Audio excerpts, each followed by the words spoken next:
And you could say that the identity and function of this infernal guardian Dakini is like a rich, rich vein of ore, of Terma wisdom. It's a vein of the Terma treasure ore that I have not tapped until this moment. The richness of the Terma of Gaia awakening is totally inexhaustible. Don't know if you've noticed that yet, but maybe some of you are getting on to it.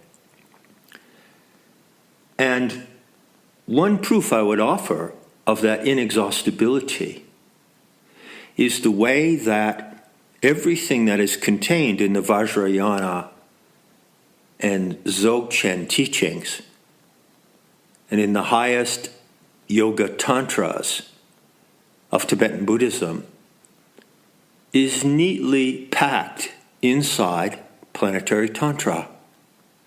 And all you have to have is the open sesame key to open any one of those elements, like I just opened this one by pronouncing the name, and bingo, out comes a treasure trove of Dakini wisdom that is relevant here and now, alive here and now, applicable here and now, but only within the framework of planetary tantra, within the Gaian tantric perspective, yes.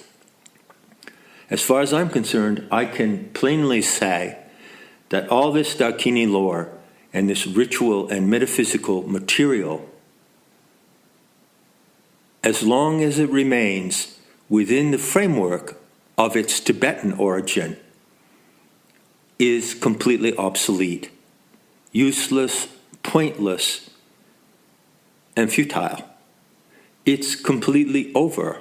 There is no further use for that format anymore, because everything that can be found in that format can be reinvented through planetary tantra into something far greater than it ever was. And this is what I do. I take the liberty to do this. I don't ask anybody's permission, although there's a chance, it's probable that I got permission to do this from a certain Tibetan Lama. So I'll tell you that little anecdote, by the way, just in case I haven't, recounted it before, just by way of advancing this little talk I'm presenting. But then I really want to get to the essential matter here. The Mahamudra sky in Tantra Outbound comes with a series of footnotes, just as do all the poems in both series of the 8 conversions. And so the line, "Fool and wise man had a conversation," carries this commentary. Allusion to the Tibetan session with a Tibetan Lama of high accomplishment, possibly Dudjom Rinpoche, or an unnamed Kargyu master, in Santa Fe, New Mexico, sometime in the early 1980s. On that fine occasion, the Tibetan, to his embarrassment, had nothing to say for himself and nothing to ask. The best he could do was to offer the master a riddle in the form of a joke. If a fool and a wise man have a conversation, who learns the most? According to the Tibetan's Shakti, I'm referring to something that happened in October of 2008 in Amsterdam, the Rinpoche's response to that joke was a silent 22-minute download of mind treasure courteously deposited in the clouds for future retrieval. So much for irreverence. So that might seem like a rather enigmatic or elusive commentary to some people. But in plain English, it refers to an actual interview I had with a Tibetan master in the early 80s. It came to me through a friend, an astrological client of that time, who called herself Daichin. She had taken a Tibetan name. She was an American heiress from Kentucky. Anyway, she set up this meeting with me, half an hour in her house, in an upper floor of her beautiful house in Santa Fe, and I really didn't know what to do. I thought, well, I guess I'll just go, but I don't see the point. And as the commentary explains, I sat down with this character who, when I look back, reminds me of a great buffalo.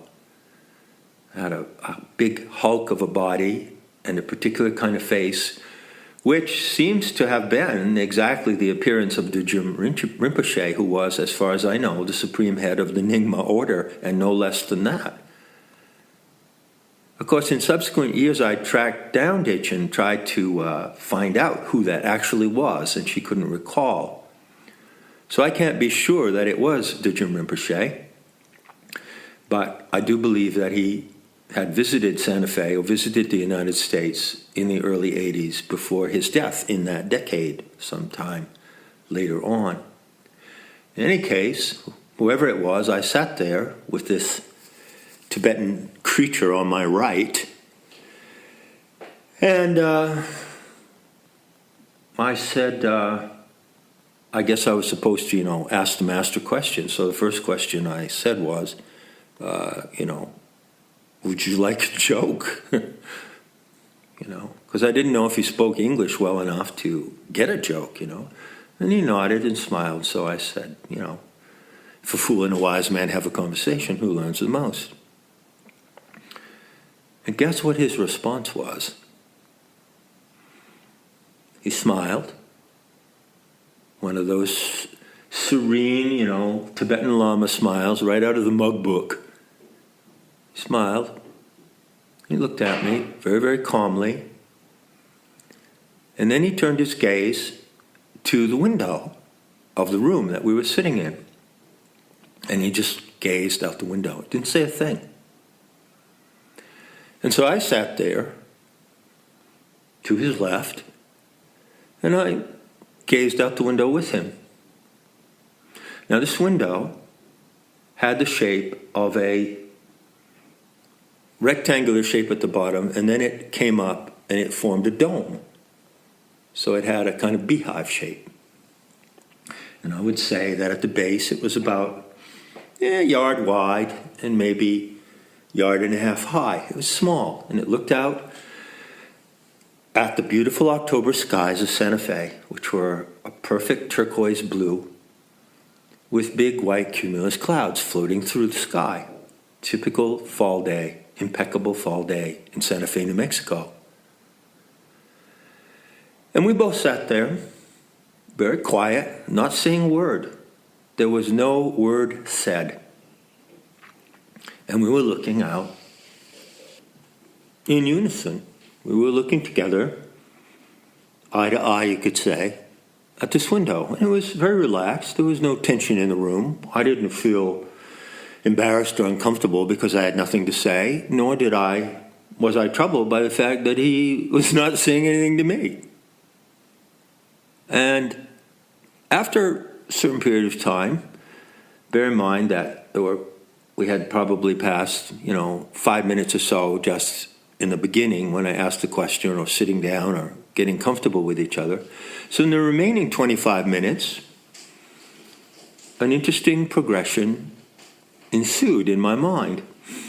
After a while, I had that experience of my mind prompting my mind. I don't know if you know what that's like, but it's as if you have what Castaneda called the voice of seeing speaking to you. The voice of seeing is a voice in your mind that comments on what's happening in your mind or in your field of perception in a way that seems curiously neutral and detached from your ordinary mode of thinking. So this voice was indicating to me, gee, look at those clouds floating by out there. Wow, yeah, I know those clouds. Cumulus clouds, prairie boats, right? Flat-bottom prairie boats. Big heaps of whipped cream floating across the sky. How many times had I seen them? How many times have I contemplated that sublime beauty during the years I lived in Santa Fe? Oh, wow. Nice vision at 7,000 feet high in the Rocky Mountains. Lovely, lovely vision. Not nice, which means nescient or ignorant, but lovely, enticing vision. So I found that my concentration was drawn more and more to the clouds, and they were moving at a considerable rate. It was as if that beehive-shaped window was like a portal out to the sky, and the clouds were moving across the porthole, from left to right at a noticeable speed. And so, again, we get probably halfway through the session, and my mind, or wherever it is inside my mind, that is advising my mind and advising my attention, is saying, yeah, well, those clouds, remind me of something. What is that? Look at them. They're all kind of the same. Usually now they're different. You know, every cumulus cloud, every prairie boat is a little bit different. But I'm noticing as the procession of the clouds goes across the space of the window, I'm noticing that they start to look more and more the same, as if it's the same cloud that keeps going from left to right across my field of vision as defined by this dome-shaped window in an adobe wall. Well, just look at those clouds. They don't look like clouds, really. What do they remind me of? They're reminding me of something. So I look and the clouds go by. The unnamed Lama, or Tulku, or wherever he was, Rinpoche, sitting beside me, not saying a word, but holding his gaze with my gaze. We gazed as one creature. And sure enough, the commentary in my mind suggested to me a Tibetan stupa. Oh yeah, you know what those places are like. Well, first of all, they're kind of shaped like the window, aren't they? That conical or beehive dome shape. And what do you see when you go inside a Tibetan stupa? Well, you see that you look up and you look around in a full circle of 360 degrees, and lo and behold, the sky is painted there with bodhisattvas, dakinis, and various other entities of Tibetan iconography floating in the blue, right? Pretty much the same kind of blue outside today, a little bit duller maybe.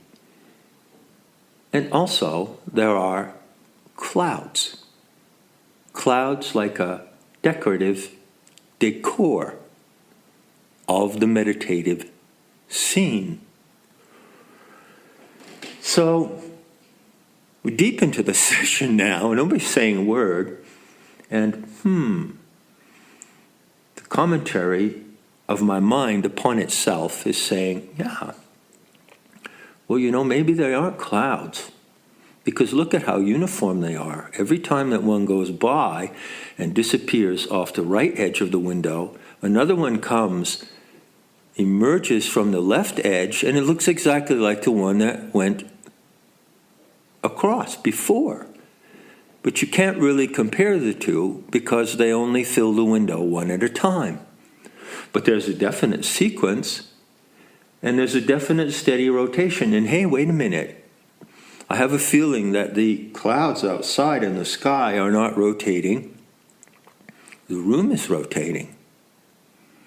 And I'm inside some kind of stupa that's on an axis that is rotating from right to left, causing the sky outside to appear to rotate from left to right.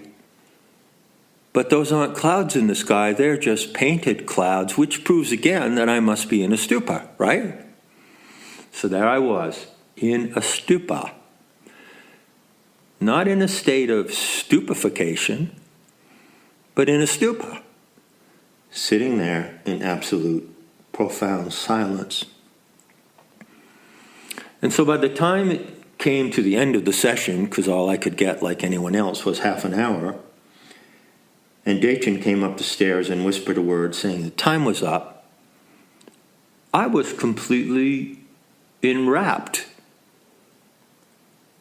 in the impression that he and I were sitting in a stupa and the clouds were painted clouds. And what were we doing watching this circular procession of painted clouds in an immobile universe, sitting in a room that was spinning, and the axis of the spin was between his mind and mine. You get it? The axis of spin was the combination of his mind and mine.